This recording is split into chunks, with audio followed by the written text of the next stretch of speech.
ఆఖరి రోజు నిమజ్జన కార్యక్రమం ఊరేగింపు ఏదైతే ఉందో అది కొనసాగుతూ ఉంది. ఇప్పుడే మీరు అందరు చూశారు, ఖైరతాబాద్ గణేష్ నిమజ్జనం అయిపోయింది. ముందే చెప్పినట్టు అక్కడ ఖైరతాబాద్ గణేష్ ఉత్సవ కమిటీ వారు సభ్యుల సహకారంతో వారి కోఆపరేషన్తో నిన్న రోజంతా ఆఫీసర్స్ అందరు కూడా వారితో కూర్చొని అంతా ప్లాన్ చేసుకొని దాని ప్రకారం ఒక ప్రణాళిక ప్రకారం అందరు ముందుకు వెళ్ళారు. ఈరోజు ఉదయం 6:30కే అది బయలుదేరి 1:30కు నిమజ్జనం పూర్తయింది. ఇప్పుడు ఏమవుతుందంటే ప్రస్తుతానికి గత సంవత్సరంకి ఈ తేడాగా ఈసారి south zone, south west, south east విగ్రహాలకు అవి తొందరగా బయలుదేరే విధంగా మేము చర్యలు చేపట్టాము. గత వారం రోజుల్లో కూడా మా ఆఫీసర్స్ వెళ్ళి మండప నిర్వాహకులతో సంప్రదించి వారికి సముదాయించి ఎక్స్ప్లెయిన్ చేసి గత సంవత్సరం ఏ విధంగా ఆలస్యమైంది మీ వల్ల అనేది వాళ్ళకి చెప్పాము. మంచి మనసుతో వారికి చెప్పాము. వారు కూడా పూర్తి సహకారం అందిస్తామని హామీ ఇచ్చారు. దాని ప్రకారమే ఇప్పుడు మీరు డ్రోన్ ద్వారా ఇతర కెమెరా సీసీటీవీ కవరేజ్ మీరు చూశారు. దాని ద్వారా మీకు అందరికీ తెలిసింది అక్కడ విగ్రహాల మూవ్మెంట్ అనేది టస్కర్స్ కానివ్వండి, డీసీఎంస్ కానివ్వండి అవన్నీ కూడా ప్రారంభమయ్యాయి. తొందరలో అక్కడ సౌత్ జోన్ నుండి ఈ ప్రొసెషన్ ఊరేగింపు అనేది ఒక పెద్ద ఎత్తున తయారు కాబోతుంది.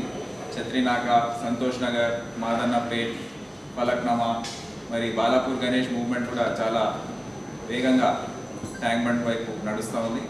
సో ఈ విధంగా మనం చూసుకుంటే మనకు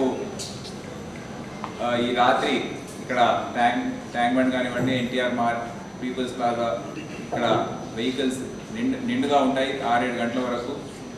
అదే కాకుండా రేపు ఉదయం గత సంవత్సరంకి తేడా వేరేగా ఇప్పుడు ఒక 3-4 గంటల ముందే ఇది మనం ముగించుకునే అవకాశం ఉంటుంది. ఉదయం 6-7 గంటల వరకు మెయిన్ రోడ్స్ అన్నీ క్లియర్గా పెట్టుకొని ఏవైతే వాహనాలు ఇంకా రోడ్డు పైన ఉన్నాయో అవన్నీ నెక్లెస్ రోడ్లో తరలించి అక్కడ దాన్ని అక్కడ స్టోరేజ్ లాగా ఒక ప్లేస్ మేము ఎన్నుకున్నాము.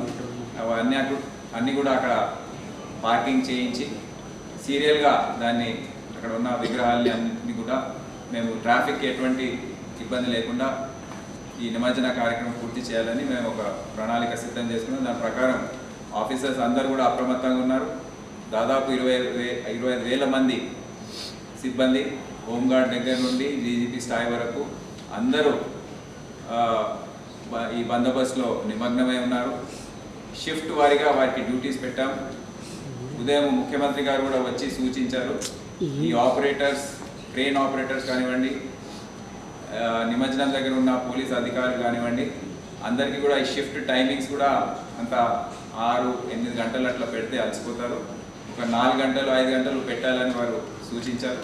సో దాని ప్రకారమే మా ఆఫీసర్స్ అందరూ కూడా తయారయ్యి ఆ ప్రణాళిక అంతా సిద్ధం చేశారు. సో ఎవరు కూడా అలసిపోకుండా ఫ్రెష్గా ఉండి ఈ ఇమర్షన్ అనేది చేయించే విధంగా వారు చర్యలు తీసుకుంటున్నారు. ఆఫీసర్స్ అందరూ కూడా డ్యూటీలో ఉన్నారు, షిఫ్ట్ వారీగా వారు పనిచేస్తున్నారు. తొందరగా ఈ నిమజ్జన కార్యక్రమం ముగించాలని మేము పూర్తి స్థాయిలో ప్రయత్నిస్తున్నాం.